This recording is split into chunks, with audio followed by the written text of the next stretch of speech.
नमस्कार दोस्तों। SSC selection force 14 जो है उसकी भर्ती जो है वो निकल चुकी है।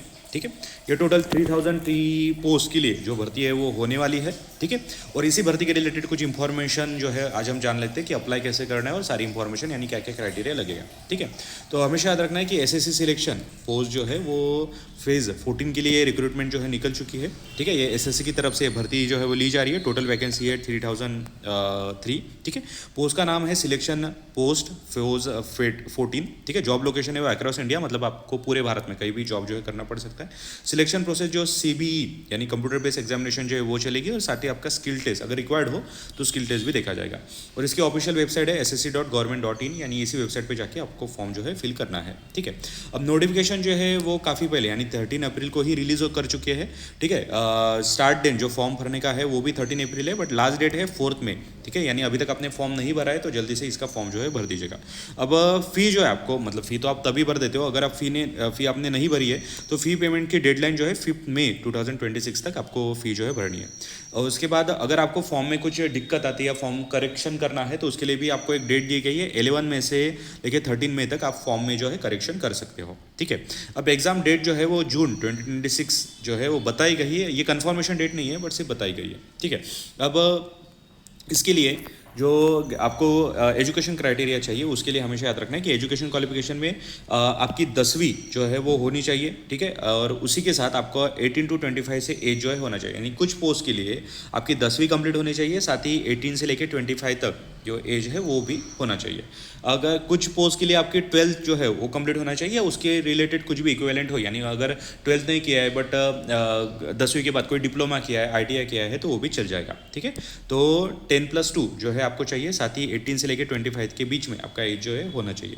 और कुछ पोस्ट है जहाँ के लिए ग्रेजुएशन मांगा है तो ग्रेजुएशन भी आप अगर आपका हो तो भी आप फॉर्म भर सकते हो, उसके लिए 18 to 30 से लेके आपका एज जो है वो होना चाहिए। ठीक है, अब याद रखना है कि जनरल ओबीसी के लिए यहाँ पे जो फीस स्ट्रक्चर दिया गया है वो 100 रुपये, यानी जनरल ओबीसी हो कैंडिडेट हो तो फीस स्ट्रक्चर दिया गया है। एससी एसटी विमेन हो, पीडब्ल्यूडी हो, एक्स सर्विसमैन हो, उसके लिए कोई भी फी जो है नहीं रखी गई है। ठीक है, और सैलरी पे स्केल जो है वो पे स्केल 1 to 8 से लेके जो भी पे स्केल होता है वो आपको जो है उसके हिसाब से सैलरी जो है दी जाएगी। ठीक है, अब इसमें जो एग्ज़ाम होगी उसमें जो स्टेज 1 होगी यानी टायर 1 जो होगा उसमें एक पेपर होगा जिसमें 4 सब्जेक्ट होंगे, general intelligence, general awareness, quantitative aptitude और इंग्लिश लैंग्वेज। ठीक है, इसमें 25 क्वेश्चन है 50 marks, 25 question 50 marks, 25 question 50 marks, 25 question 50 marks, यानी 100 क्वेश्चन जो है वो 200 मार्क्स के लिए आपके जो है वो आ जाएंगे। ठीक है, अब ड्यूरेशन क्या रहेगा तो 60 मिनट जो है वो रहेंगे, और अगर आप कोई भी आपकी एक्सटर्नल कंडीशन है तो उसमें लिए 80 मिनट जो है वो दिए जाएंगे, यानी कोई भी डिसेबल आप पर्सन हो तो आपके लिए 20 जो मिनट्स है एक से एक्स्ट्रा दिए जाते हैं, बट नॉर्मल पर्सन के लिए 80 मिनट जो है वो दिए जाते हैं। ठीक है, अब ये सारे क्वेश्चन ऑब्जेक्टिव टाइप रहेंगे, यानी 4 ऑप्शन रहेंगे, उसमें से एक ऑप्शन आपको चूज करना है, और नेगेटिव मार्किंग रहेगी 0 and 50, यानी अगर आपके 2 क्वेश्चन गलत हो जाते हैं तो उसमें से 1 मार्क्स जो है उसे कट कर दिया जाएगा, यानी आपने जो 1 मार्क कमाया है उसे कट जो है कर दिया जाएगा अगर 2 क्वेश्चन गलत होते हैं तो। ठीक है, अब ऑफिशियल वेबसाइट ssc.government.in, इस ऑफिशियल वेबसाइट पे जाके आप फॉर्म जो है भर सकते हो। वहाँ पे 1 टाइम रजिस्ट्रेशन होता है, OTR 1 टाइम रजिस्ट्रेशन। अगर आपने ऑलरेडी करके रखा है तो आपको फिर से रजिस्ट्रेशन करने की जरूरत नहीं, सिर्फ आईडी पासवर्ड से ही आप लॉगिन कर सकते हो। ठीक है, अभी आपको क्या करना है, लॉगिन करने के बाद इस वेबसाइट इस पोस्ट पे जाना है, पोस्ट के लिंक पे जाना है, वहाँ पे पूरा फॉर्म जो है भर देना है, सिग्नेचर वगैरह डॉक्यूमेंट सब अपलोड कर देना है और फाइनल सबमिट जो है कर देना है। उसके बाद आपका फॉर्म जो है उससे सबमिट माना जाएगा। ठीक है, तो ये थी गई दोस्तों एसएससी रिलेटेड भर्ती की इंफॉर्मेशन।